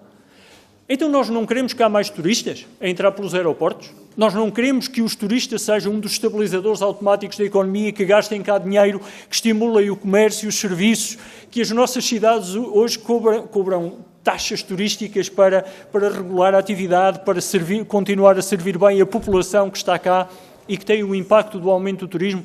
Quem é que paga isso tudo? São as pessoas que entram nos aeroportos. Essas pessoas que entram nos aeroportos, existe ou não algum mérito da rede da ANA nisso? Qual é o montante de incentivos que a ANA já pagou? Qual é o número de rotas novas que foram criadas? Tudo isso mostra que a ANA é muito maior hoje do que aquilo que era na esfera pública e que, portanto, também esse objetivo qualitativo foi cumprido com a execução do processo de privatização. Muito obrigado, Sr. Deputado. Muito bem, Dr. Sérgio. Pelo Grupo Parlamentar da Iniciativa Liberal, é o Sr. Deputado Carlos Guimarães Pinto, que dispõe de 4 minutos. Faz favor, Sr. Deputado. Muito obrigado, Sr. Presidente. Cumprimento o Dr. Sérgio Monteiro, agradecendo a disponibilidade para estar aqui hoje. Isto é, de facto, um caso paradigmático de porque é que estes processos políticos bastante longos depois levam a situações um pouco estranhas. Nós temos um relatório do Tribunal de Contas que saiu no princípio deste ano, final do ano passado, numa altura em que a Assembleia da República já estava em dissolução. Depois foram pedidos um conjunto de audições meses depois, numa altura em que algumas dessas conclusões do Tribunal de Contas já tinham sido desmentidas, e estamos aqui hoje, já depois de algumas dessas conclusões terem sido desmentidas, do próprio Tribunal de Contas ter tido grande dificuldade em defendê-las quando esteve nessa posição, e estamos todos a fingir que todas aquelas conclusões ainda são verdadeiras, o que exige um esforço de teatralidade muito grande, que se irá repetir nas próximas audições. Vai ser mesmo doloroso ver isto, continuarmos a falar sobre premissas que já foram desmentidas muito antes e que o próprio Tribunal de Contas não as conseguiu defender. No entanto, há 3 questões que eu acho que era importante ainda assim tocar em relação ao relatório do Tribunal de Contas. O primeiro é um que eu obviamente discordo daquilo que o Grupo Parlamentar do PSD falou aqui, que o monopólio na gestão aeroportuária era algo inevitável e que a concorrência seria algo mau nesse setor, o que me faz lembrar aquela primeira regra da concorrência, que é a concorrência é boa em todos os setores, exceto no meu. É normalmente isso que toda a gente diz, que toda a gente tem todos os setores, ela é muito boa, exceto no meu. Tivemos aqui, ainda há pouco tempo, o Ministro Pinto Luz a falar da importância de ter a concorrência no setor ferroviário, e com muita razão, e por isso não é necessariamente... custa-me entender como é que existe uma posição diferente em relação à gestão aeroportuária, até por exemplo, a própria Vinci, penso eu, que só tem o monopólio dos aeroportos em 2 países, que é Portugal e Cabo Verde. Em todos os outros países onde opera em concorrência com outros dentro do próprio país. Dito isto, há circunstâncias em que, de facto, a concorrência pode não ajudar ao desenvolvimento do setor aeroportuário. O que eu gostaria de saber é se esse estudo de análise de investimento público foi feito antes da privatização, ou seja, havendo uma opção anterior à privatização de dividir a concessão nacional em várias concessões, se foi feito um estudo, nomeadamente para perceber se o excedente do consumidor seria afetado pelo facto de termos um monopólio basicamente para 50 anos, se isso foi feito ou não. O segundo ponto tem a ver com a avaliação prévia. Eu aqui vou ser muito claro. É óbvio, quem já esteve nestes processos, que a avaliação por parte do vendedor tem zero impacto no preço que o comprador acaba. Quando estamos a falar num processo concorrencial, portanto, isso é óbvio que não tem impacto, mas pode ser um indicador para quem está a vender, principalmente para a primeira fase. E a avaliação prévia, de facto, apareceu num período um pouco mais, já penso, depois das propostas não vinculativas, e também por isso pode ter sido condicionado pelas propostas não vinculativas, ou seja, o intervalo de valores que foi apresentado na avaliação prévia, tendo aparecido já depois das propostas não vinculativas, pode de alguma forma ter sido condicionado. Porque é que essa avaliação prévia não aconteceu anteriormente? Acho que era importante sabermos isso. Mais uma vez, sabendo e não alinhando com algumas conclusões de que essa avaliação prévia teria algum tipo de impacto no valor da venda. Isso é obviamente absurdo, não teria tido impacto nenhum, precisamente quando estamos a falar de um processo concorrencial. E, finalmente, a altura da venda, e é aqui que se compreende, obviamente, que o objetivo não fosse necessariamente introduzir concorrência no setor, mas maximizar o valor, e eu acho que isso foi claramente atingido. Acho que ninguém pensaria que a ANA fosse alguma vez vendida por aquele valor naquela fase. Deputado, faz favor. Para terminar, no entanto, é também uma fase em que a taxa de desconto, ou a TIR, seria bastante mais alta do que se a ANA tivesse sido vendida uns anos antes, mas não foi, ou uns anos depois. Se houve algum cálculo sobre o impacto que vender naquela altura em que a taxa de risco do país era alta, teria em relação a esperar mais 4 ou 5 anos pela venda. Está colocada a questão. Dr. Sérgio Monteiro, 4 minutos para a resposta. Faz favor. Muito obrigado, Sr. Presidente. Cumprimento o Sr. Deputado Carlos Guimarães Pinto. Três perguntas muito diretas e eu vou diretamente a elas. Monopólio versus concorrência. Não se tratou, neste caso, de concordar com a premissa a concorrência é boa, desde que não seja no meu setor. Foi apenas a evidência que nós tínhamos na altura de duas diferenças importantes. A primeira é a dimensão dos países, não é? Os países onde têm regiões com aeroportos, essas regiões são algumas delas de dimensão superior a Portugal, quer em termos de população, mas sobretudo em termos de desenvolvimento económico. E, portanto, nesses casos, admito que a introdução de concorrência na gestão dos aeroportos funcionaria bem. No nosso caso, o estudo que fizemos partiu da análise da analítica de cada um dos aeroportos. Foi o ponto de base. E a contabilidade analítica significa, para quem não sabe, significa olharmos para o resultado específico daquele aeroporto, ou seja, que receita é que ele gera, quantos passageiros movimenta, e depois divide-se o custo central da ANA em função do peso que cada aeroporto tem na rede como um todo. E, portanto, a contabilidade analítica de cada aeroporto mostrava uma realidade simples. Eram todos deficitários, exceto Lisboa. Todos. Portanto, como eu dizia, nem o Porto, por conta do investimento que tinha acabado de se fazer, mostrava uma analítica positiva. Portanto, a divisão em lotes até seria vantajoso, teoricamente, do ponto de vista de encaixe, porque Lisboa podia ser vendida por um valor superior àquele que acabou por ser, mas deixava as outras regiões com dificuldades, porque para atraírem mais tráfego tinham de baixar taxas, baixando taxas aumentava o déficit, criaríamos um problema do ponto de vista de rede.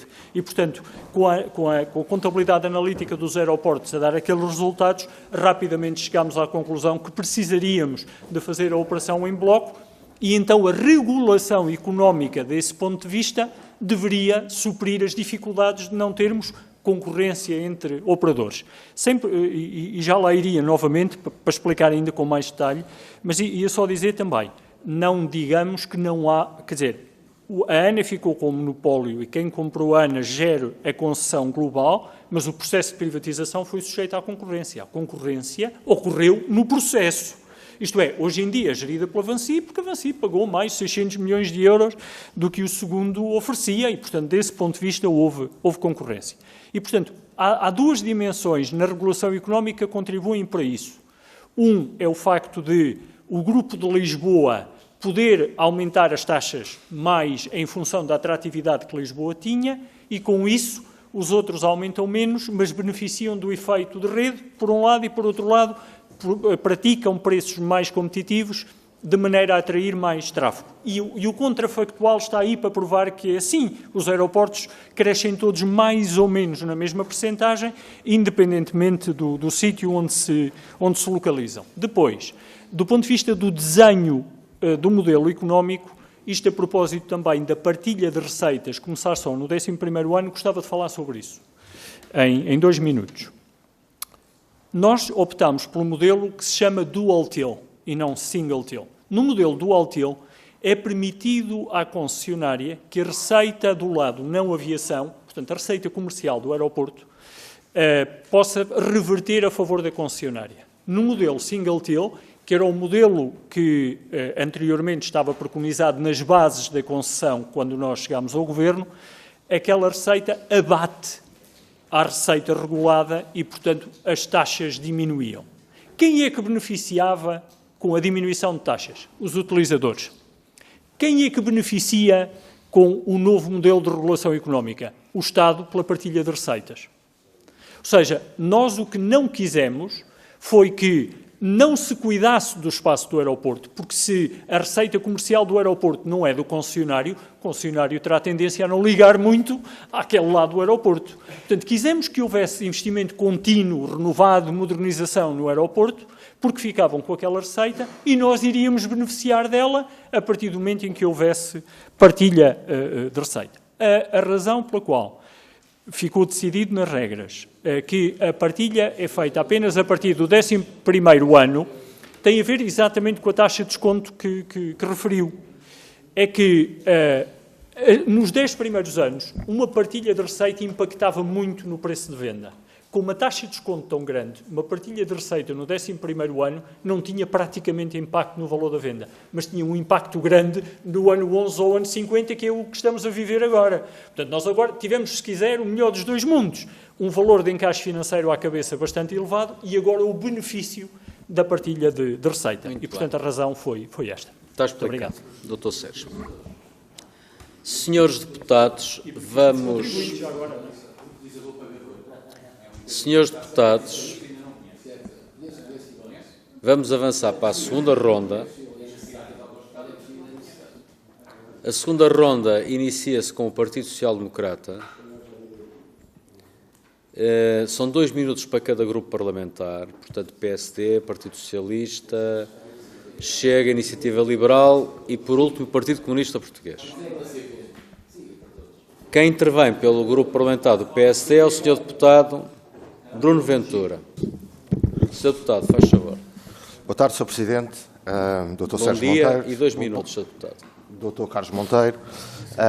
Agradecer-lhe a toda a explicação e o seu conhecimento técnico, mas eu julgo que, depois do que temos assistido aqui da parte do Partido Socialista e do Partido Comunista, não estão muito interessados nisto. Aliás, estão a seguir uma estratégia de um filme da década de 80 e faz-nos sentir na personagem do Marty McFly. Estamos aqui 12 anos a discutir a privatização de 2013 com os dados de hoje. Isto porque, para o Partido Socialista e o Partido Comunista, no seu entendimento político, é muito positivo regressarmos ao tempo da Troika. E tendo em conta este entendimento, sujeita-nos a todos e ao país a um enorme filme da década de 80 e sentimos todos, tipo Marty McFly, não sei onde é que isto nos leva para o futuro, mas faremos a discussão. E eu gostaria de fazer a discussão começando pelo ponto que o Tribunal de Contas, no seu relatório de 2018, terminado em 2023 e anunciado em 2024, que nos causa mais perplexidade, que é quando afirma categoricamente que o encaixe financeiro não foi maximizado. Ora, o múltiplo do resultado operacional correspondeu a 16 vezes o EBITDA da empresa. Na altura, existiam 4 países sobre assistência financeira externa no espaço comunitário. Portugal, Grécia, Irlanda e Espanha. 2 dos países não foram sujeitos à venda de ativos, porque a intervenção era conjuntural no sistema financeiro. 2 foram sujeitos à venda de ativos, Portugal e Grécia. O que eu lhe queria perguntar era, neste espaço, tendo em conta o estudo que há a ter feito, encontrou algum valor que correspondesse a uma venda de 16 vezes o EBITDA no espaço comunitário para um ativo semelhante? Deixa-me fazer uma segunda pergunta. Aumentando a amplitude da análise da Irlanda à Papua Nova Guiné, tem conhecimento de uma venda que tenha correspondido a 16 vezes o EBITDA, para que haja uma pronúncia, depois de um despacho de cancelamento e um novo relatório, já todos sabemos da novela, em que diz categoricamente que perante um resultado destes, o encaixe financeiro não foi maximizado. Está colocada a questão, Sr. Deputado. Muito obrigado. Passamos então ao Grupo Parlamentar do Partido Socialista, ao Deputado Pedro Coimbra. Obrigado, Sr. Presidente. Dr. Sérgio Monteiro, há 2 coisas que lhe reconheço e que são importantes. Uma é o facto do senhor se disponibilizar para vir a estas comissões parlamentares. A outra é que, por norma, o senhor prepara-se bem. Podemos estar em desacordo, mas prepara-se bem, tem os seus argumentos, e os argumentos são rebatíveis e faz parte da discussão política. Mas reconheço-lhe que faz esse esforço. No entanto, hoje não se preparou como é hábito. O senhor justificou há pouco a privatização de 100% do capital social da IANA para abater na dívida pública. E eu vou-lhe ler mais 2 citações do relatório do Tribunal de Contas. Aliás, do Tribunal de Contas, Dr. Sérgio Monteiro, também lhe reconheço aqui um facto. O senhor já fez a justa distinção entre aquilo que é um relato e aquilo que é um relatório. Vamos deixar o relato de parte, finalmente, não tem cabimento aqui, e vamos então ao relatório que o senhor... Não tem valor nenhum. O relato não tem valor nenhum. Aliás, aquilo que o senhor aqui fez, como qualquer um de nós pode fazer, é um relato. Vamos ao relatório. Então o relatório diz... A escolha de venda integral em detrimento da venda faseada não foi devidamente fundamentada. Fim de citação. Segunda citação, diz o relatório, o valor bruto do encaixe apenas, este apenas não é meu, é do Tribunal de Contas, apenas 32,2% dos 3 mil milhões de euros foram afetos à amortização da dívida pública, o que traduz o elevado valor dos montantes deduzidos àquela receita. Ou seja, Dr. Sérgio Monteiro, para abater na dívida pública, como o senhor aqui disse, apenas 3,2% da verba encaixada, não era necessário vender 100% do capital social da IANA. O senhor podia ter privatizado menos capital social e ter abatido o mesmo montante na dívida pública. Até porque, como já aqui foi dito, o valor das privatizações ultrapassaram largamente aquilo que estava no memorando assinado. Pelo que eu pergunto-lhe, porquê esta justificação, qual a justificação que tem para esta decisão, e já agora, para terminar, Sr. Presidente, se o senhor acha que hoje as taxas cobradas pela ANA nos aeroportos portugueses são justas, são altas, são baixas, o que é que entende sobre elas? Muito obrigado. Estão colocadas as questões. É a vez do Grupo Parlamentar do Chega. Senhores deputados, é a vez do Grupo Parlamentar do Chega. Sr. Deputado Filipe Melo, ligue o microfone, faz favor de colocar a questão. Vamos arrancar, faz favor. Muito obrigado, Sr. Presidente. Sr. Sérgio Monteiro, agradeço as respostas diretas, prontas na primeira ronda. E agora tenho aqui uma série de considerandos e questões também para lhe deixar. A primeira é se o Sr. concorda que a esquerda, a extrema-esquerda toda junta, tem uma visão do que será o nosso país um pouco distorcida, porque para eles devia ser tudo detido pela esfera pública e todos nós seríamos uns robôs à disposição da máquina do Estado, a trabalhar para o Estado, e o Estado é que controla a nossa vida. Esta não é a nossa concepção de economia, de mercado, mas gostaria que o Sr. nos desse a sua visão.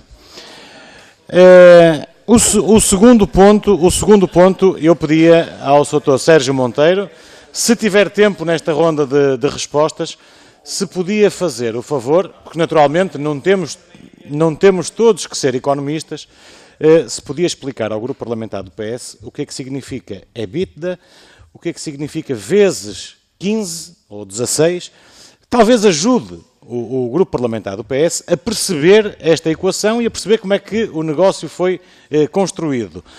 Volto a dizer, tem excelentes quadros, mas não têm que ser todos economistas e podem não saber estas dinâmicas. E terceiro ponto, o Soutor disse que concordava, e bem, que os grupos parlamentares colocassem questões aos Soutores juízes do Tribunal de Contas. Soutor, eu vou-lhe dar a nossa posição. Eu recuso-me, o nosso grupo parlamentar recusa-se a enviar perguntas por escrito, porque as pessoas têm que estar disponíveis, independentemente do seu estatuto, em vir a esta comissão responder olhos nos olhos, porque isto é um assunto sério demais. Um relatório ou um relato, como o PS gosta muito de usar, vou concluir, Sr. Presidente, um relatório com estes considerandos, a mim levanta-me aqui algumas dúvidas. Não quero ter dúvidas sobre a capacidade intelectual de quem escreveu este relatório, mas há aqui outras dúvidas que se podem levantar e que o país e esta Casa precisam de ser esclarecidos. Portanto, é aqui. E como eu ouvi já algumas vezes a esquerda dizer em conjunto e em uníssono que se calhar era preciso uma comissão de inquérito ao caso da venda da ANA, eu se calhar começaria por fazer uma comissão de inquérito ao relatório do Tribunal de Contas. Muito obrigado. Muito bem. Grupo Parlamentar da Iniciativa Liberal, Sr. Deputado Carlos Guimarães Pinto, 2 minutos. Muito obrigado, Sr. Presidente. Eu acho que, infelizmente, depois de tudo aquilo que aconteceu, depois da incapacidade que o Tribunal de Contas teve aqui de defender o seu próprio relatório, acho que, infelizmente, e digo infelizmente muito honestamente, acho que este conjunto de audições acabarão por ser bastante dolorosos, porque acabarão por ser muito mais sobre os erros técnicos do Tribunal de Contas e sobre o estado do Tribunal de Contas do que propriamente sobre a privatização da ANA. Dito isto, não estou completamente convencido em relação ao benefício de termos um monopólio em relação à concorrência. Gostava mesmo, até de uma perspectiva académica, de ter acesso ao estudo que foi feito. Era interessante perceber exatamente. Mas a verdade é que o número de passageiros aumentou muito mais do que se pensava naquela altura. O turismo teve um resultado positivo. Portanto, há aqui uma questão de realidade que se calhar lhe poderá dar razão. Teoricamente, gostava de ver esse estudo. Um último ponto que não disse há pouco sobre a questão dos dividendos. Acho que o próprio Tribunal de Contas não foi capaz de defender a questão dos... Sim, Sr. Deputado, também não estou a consegui-lo ouvir, portanto, pode retomar, faz favor, Sr. Deputado. Muito bem. O próprio Tribunal de Contas não foi capaz aqui de defender a questão dos dividendos, e isso é perfeitamente normal em todos estes... É até teoricamente impossível ser de outra forma. Portanto, mas ainda assim, gostaria de saber, como nós não tivemos acesso às ofertas que foram feitas pelos competidores, se na oferta da Vinci estava lá explícito, como normalmente está explícito nestas ofertas, que qualquer saída de dinheiro, nomeadamente para dividendos ou para pagamento de juros de empréstimos, teria que ser subtraído ao valor que eles estavam a oferecer. Muito obrigado. Muito bem, Sr. Deputado. Deputado António Filipe iniciou as perguntas, vai encerrar. Obrigado, Sr. Presidente. Eu já percebi que para a direita Sim. há muito respeito pelo Tribunal de Contas, excepto quando o Tribunal de Contas faz as contas. E depois aí está o caldo entornado. Aí fica o caldo entornado. Ora bem, mas a minha questão é outra.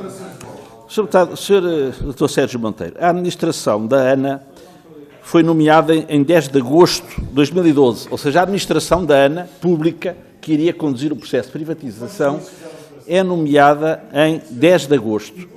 10 de agosto.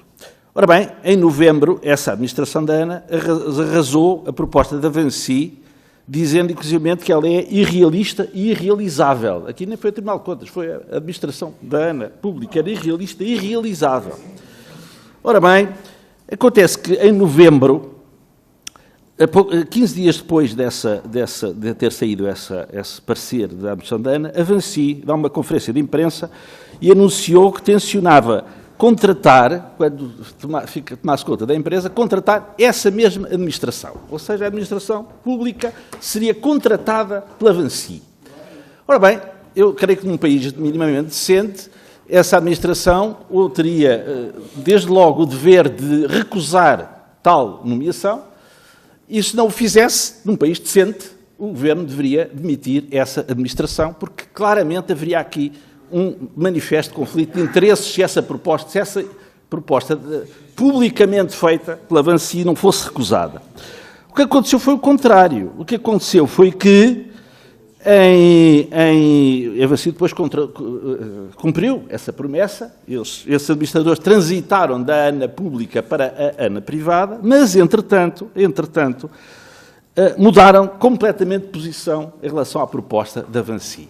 Ela deixou de ser irrealista e irrealizável para suscitar qualquer coisa como um misto de entusiasmo e prudência. A mesma administração, dois pareceres diametralmente diferentes relativamente à mesma proposta. Portanto, a minha pergunta é, não há aqui um óbvio manifesto conflito de interesses destes administradores? É que, entretanto, horas antes da apresentação da proposta definitiva dos vários concorrentes, são mudadas as regras do jogo. E são mudadas as regras do jogo de forma a que aquilo que constava da lei, a regulação da atividade que ia ser desenvolvida, que constava da lei, deixou de constar da lei e passaria a ser regulada por contratos. Algo que o Tribunal de Contas também assinala. E, portanto, eu pergunto se não há aqui, obviamente, um manifesto de conflito de interesses na forma como esta administração conduziu o processo, sendo que é um segredo de Estado quanto é que essa administração veio a ganhar em termos remuneratórios após a privatização. Isso porventura, só uma comissão de inquérito poderia apurar. Muito bem. Senhores deputados, Dr. Sérgio Monteiro, estão colocadas as questões todas. Dá um conjunto de 10 minutos para a resposta e, nesses 10 minutos, Dr. Sérgio irá responder às questões, fazer a sua conclusão, deixar as suas considerações para encerrarmos esta audição. Faz favor, Dr. Sérgio. Muito obrigado, Sr. Presidente. Agradeço as perguntas agora desta segunda ronda. Começando pelas perguntas do Sr. Deputado Bruno Ventura, a resposta é simples, não houve naquela altura nenhum processo de privatização que sequer se aproximasse do encaixe financeiro que foi conseguido no caso da ANA, 16 vezes EBITDA, como, por exemplo, também não houve nenhum processo de privatização, nenhum país sob assistência financeira que se atrevesse a fazer uma operação de mercado de capitais, como fizemos no caso do CTT. Portanto, escolhemos sempre o melhor modelo que servia os objetivos da privatização. O múltiplo de EBITDA não é só na altura, compara muitíssimo bem na altura, por isso eu referi na minha intervenção inicial que foi considerada uma operação referência em termos mundiais, mesmo hoje, com as taxas de desconto muito mais baixas, com as taxas de juros muito mais baixas, é difícil encontrar encaixes de 16 vezes EBITDA nas transações em geral, quanto mais em transações que num país em que se discutia se ficava no euro ou não, e eu já agora dou também essa informação aos senhores deputados, julgo que noutras legislaturas já o partilhei, muitos dos candidatos queriam nos contratos de compra e venda proteção contra a possibilidade do Estado português sair do euro. Portugal sair do euro, tal era a crise financeira e a percepção de risco que Portugal tinha naquela altura. Tudo isso foi afastado e esta privatização foi muito importante porque, de repente, a empresa de um país da União Europeia, a França, tinha confiança no país e na sua capacidade de... Dr. Sérgio, de repente não estão reunidas as condições todas para se ouvir as suas respostas, mas isso vai acontecer agora, já, e, portanto, pode continuar. Muito obrigado. Muito obrigado. Dizia eu que os investidores, os países todos olharam e viram um país da União Europeia a reforçar a confiança num país que supostamente não ia conseguir cumprir o programa de ajustamento e, portanto, sair da zona euro. Isso foi muito importante para mudar a percepção, contribuiu para a saída limpa, contribuiu para a recuperação. Portanto, esta privatização, os seus efeitos positivos vão muito para lá do encaixe financeiro. Daí o orgulho que eu sublinho em ter participado nela. O Sr. Deputado Pedro Coimbra voltou à questão do abate da dívida pública. Eu tive o cuidado, julgo eu dizer, se não tive esse cuidado peço desculpa, mas vou agora tê-lo. Foi abate de dívida e dinheiro recebido que substitui a contração de nova dívida. Que o valor, o abate da dívida, do ponto de vista contabilístico, foi 32% do total. Mas o resto do dinheiro foi recebido. E ele não foi usado para outras coisas. Foi para evitar que nova dívida fosse contraída. Portanto, é entre o abate da nova dívida e a não contração de dívida nova que estamos a falar de 2.400 milhões de euros e da poupança, no fim de 11 anos, dos 800 milhões de euros de juros que eu referi, utilizando a taxa de 3,2 ou 3,3, que é o estoque médio da dívida portuguesa. Pronto. Portanto, julgo que essa questão ficou agora clarificada. Obrigado pela pergunta. A questão da venda integral e da venda faseada tem a ver com a vontade que tínhamos, a necessidade que tínhamos de ter um encaixe financeiro maior para suprir as necessidades que naquela altura o país tinha. Sobre a pergunta das taxas cobradas, a sua adequação ou não é revista pelo regulador à luz do contrato de concessão. O número de passageiros aumenta, o montante de investimento tem sido significativo. Senhor Deputado, eu, quando o relatório do Tribunal de Contas saiu, fui verificar os níveis de investimento que estão comunicados nos relatórios e contas da ANA e auditados. Durante estes 11 anos, a ANA fez 603 milhões de euros de investimento na rede de aeroportos. Uma parte dos lucros, aqui foi muito referida à questão dos lucros, mas depois o que se faz com esse dinheiro não é irrelevante. Uma parte significativa desse dinheiro foi para investimento. Foram 603 milhões de euros de investimento. E também de IRC, já agora, em termos de IRC, o total de IRC cobrado com a ANA, desde que a mesma é privada, já ultrapassa os 850 milhões de euros. Portanto, deste resultado, há 850 milhões de euros de imposto, para além dos impostos indiretos. Eu estou a falar do IRC apenas, o Imposto sobre o Rendimento das Pessoas Coletivas. E o valor de dividendos até ao final de 2022, são os dados que eu tenho aqui, eram de 800 milhões de euros pagos ao investidor privado. Portanto, para ser também completamente transparente relativamente aos dados, temos mais de IRC, ou temos substancialmente o mesmo de IRC, do que de dividendos. Não me parece que seja uma equação assim tão desequilibrada, sem prejuízo de todas as considerações que, obviamente, os senhores deputados possam fazer. Eu acho que os resultados, e agora respondendo à pergunta, sobretudo ao repto do Sr. Deputado Filipe Melo, os resultados da gestão privada, do ponto de vista... Nós hoje temos já a contrafactual, naquela altura não tínhamos. Por exemplo, uma coisa que era dita no relato de 2015 dizia, bem, o Gabinete do Secretário de Estado das Infraestruturas vem dizer que espera no futuro receber 3 mil milhões de euros daquela partilha de receitas. Ora, agora já não é o Gabinete do Secretário de Estado das Infraestruturas, foi o Gabinete do Ministro Fernando Medina, que no orçamento para 2024 estimou qual é o resultado dessa partilha de receitas em termos de valor. São 3.100 milhões de euros ao longo dos anos. Portanto, é isto que nos espera pela frente. Assim as coisas corram bem ao país, em termos de número de passageiros, que mantenhamos a estabilidade, o crescimento. São 3.100 milhões de euros que vêm de uma privatização. E para quem acha pouco, como o Tribunal de Contas diz, não percebo porque é só no 11º ano, enfim, eu dei aqui a explicação técnica, estamos a fazer hoje o contraditório que devia ter sido feito no relatório da auditoria, eu adorava ter participado nele, assim me tivesse sido dada a oportunidade de o fazer, mas esquecemos-nos que nos contratos de concessão normalmente não há partilha de receitas. Onde é que está a partilha de receitas? Nos outros contratos de concessão. É só este que tem partilha de receitas. Foi este contrato de concessão que foi publicado logo em 2013. De vez em quando vêm assim umas comissões novas que descobrem contratos de concessão como se ele estivesse escondido numa gaveta qualquer. Quer dizer, o contrato é público desde 2013, as regras da regulação económica são públicas desde 2013, tudo isto é perfeitamente escrutinável e verificável. Portanto, julgo que os resultados, neste caso da gestão privada, estão aí e orgulham-nos enquanto país. Já nem é enquanto governo, quem faz e não faz, porque depois, se o resultado não é bom, nós não gostamos. Acho que neste caso o resultado é francamente positivo para o país e para a nossa economia. Confirmo ao Sr. Deputado Carlos Guimarães Pinto que todas as propostas, não era só a da Vansi, tinha como data de referência 30 de junho de 2012 e dizia que todos os movimentos acontecidos a seguir que fossem determinados pelo acionista, repare-se, a dívida que já estava na ANA, os juros dessa dívida, por lá se manteve, porque essa era conhecida a 30 de junho de 2012. Mas houve dois factos novos. O Estado determinou um pagamento de dividendos e o Estado determinou a contração de uma dívida. E isso é tratado no jargão financeiro como leakage, portanto, são valores recebidos ou determinados pelo acionista e que são compensados.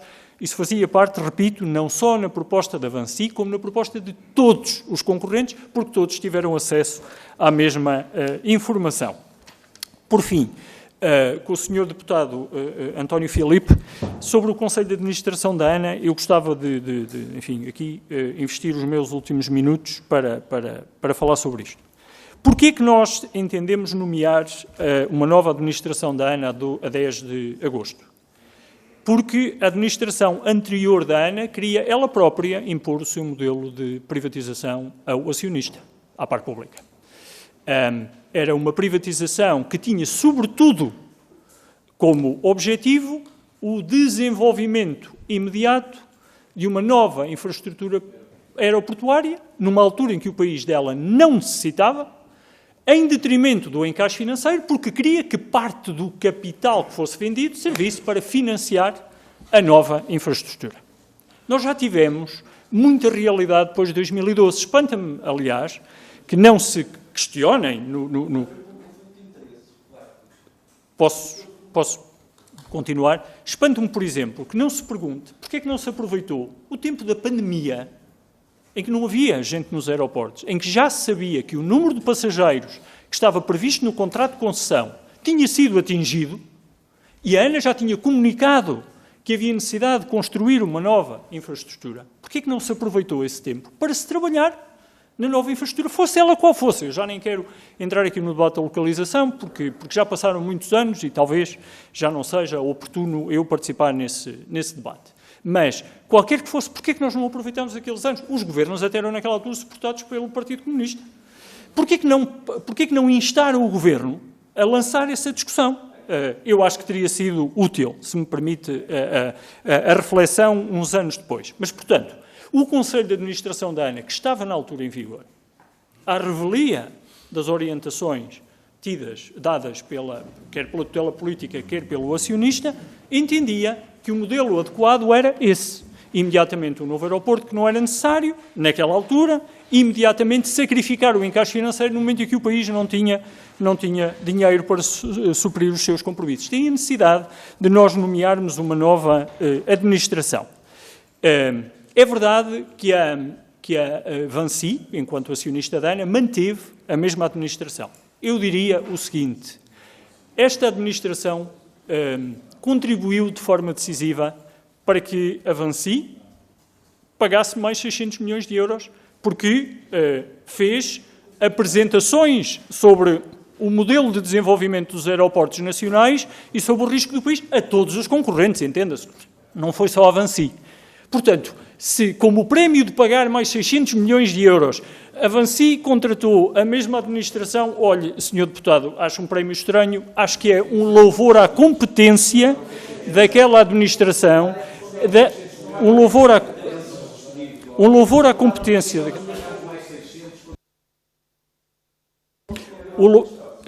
Já lá vou.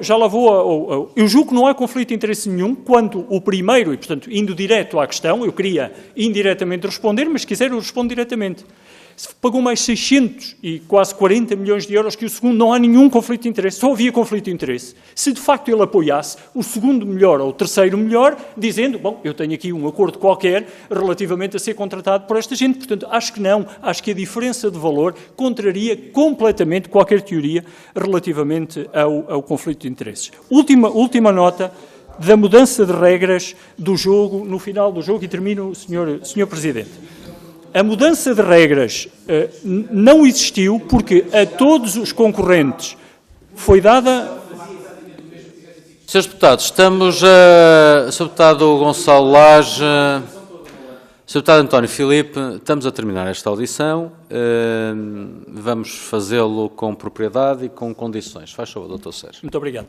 Ia só referir a propósito da mudança de regra do jogo, não houve qualquer mudança da regra do jogo. O contrato de concessão, na sua versão minuta, foi enviado para todos os concorrentes. Todos os concorrentes tiveram ocasião de se pronunciar sobre o mesmo. Aliás, na altura da definição do modelo de regulação económica, foram ouvidos não só os concorrentes, mas também os clientes do aeroporto, que são as companhias aéreas, para saber a opinião. Por exemplo, eu acho muito estranho que hoje outras comissões deem opiniões sobre aeroportos sem ouvir as companhias aéreas. Acho estranho, não é? Quer dizer, os utilizadores do aeroporto não opinam sobre o aeroporto, mas, enfim, nós fizemos-lo.